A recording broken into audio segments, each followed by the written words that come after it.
Hello दोस्तों, कैसे हो आप सभी। आज मैं आपके लिए कहानी लेकर आई हूँ समझदार पति। शादी को कितने साल हो गए पता ही नहीं चला। जिंदगी जैसे घर के अंदर कैद होकर रह गई है। मैं तो अपने आप को भूल ही गई। नया साल आने में 2 दिन बाकी है। सासू माँ का हर त्योहार की तरह नए साल पर भी यही ड्रामा रहता है।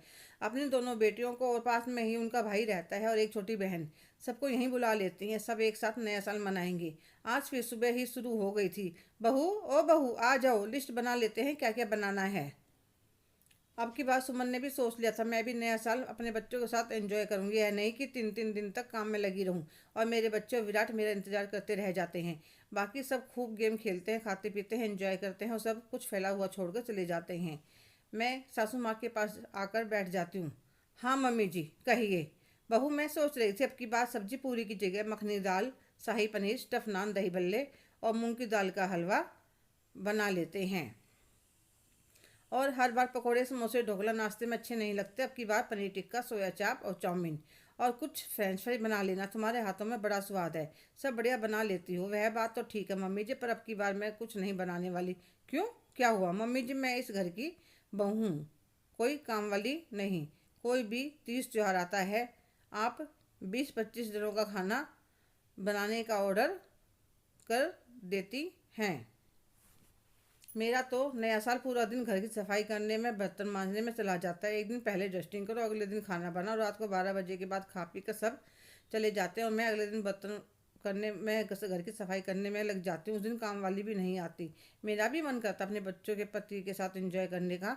कभी किसी के यहाँ हो जाए, कभी किसी के यहाँ हो जाए, तब तो बात समझ में आती है।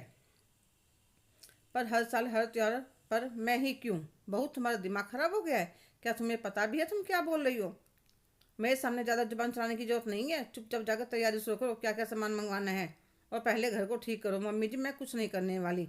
अगर ज़्यादा परेशान करोगी तो मैं भी अपने मायके चली जाऊंगी। बहू तुम्हारा दिमाग खराब है। सारी दुनिया नया साल अपने घर में ही मनाती है। मम्मी जी आपके विचार तो 1 मिनट में बदलते हैं। बेटियों की बात हो तो सभी त्योहारों पर 1 मिनट में बुला लेती हो, और बहू के जाने की बात हो तो त्योहार पर घर की बहू घर में होनी चाहिए। मैंने कह दिया आपकी बार मैं कुछ नहीं करने वाली। सुलक्षणा जी सोच में पड़ गई। क्या करूं? उन्होंने सोचा शाम को विराट को आने दो, उससे बात करती हूँ। शाम को विराट ऑफिस से आता है तो वह मुंह टेढ़ा करके बैठ जाती हैं। क्या हुआ माँ, आज मूड खराब है क्या? मेरा क्यों मूड खराब होगा होने लगा? वह तो तेरी बीवी का ही होता है।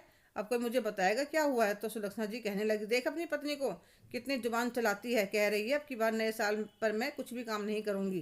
कोई बात हुई? मैंने तेरी दोनों बहनों को, मामा मामी को, मौसा मौसी को, उनके बच्चों को, सबको बोल भी दिया कि नया साल एक साथ मनाएंगे। तो विराट सुमन को बुलाता है। क्या बात है सुमन? कुछ नहीं विराट, अब की बार मैं भी नया साल मनाना चाहती हूँ। तो सुलक्षणा जी बोली, अब की बार नया साल मनाना चाहती हूँ का क्या मतलब है? हर साल नहीं मनाती, घर में इतना खाना पीना बनता है, नाचना गाना होता है।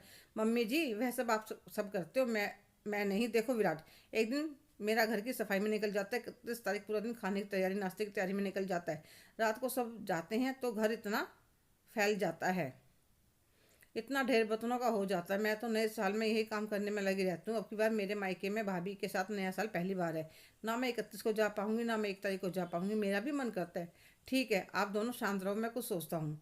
विराट चाय पीने के बाद बाहर चला जाता है। 1 घंटे के बाद आता है। माँ मैंने आप दोनों की परेशानी दूर कर दी है।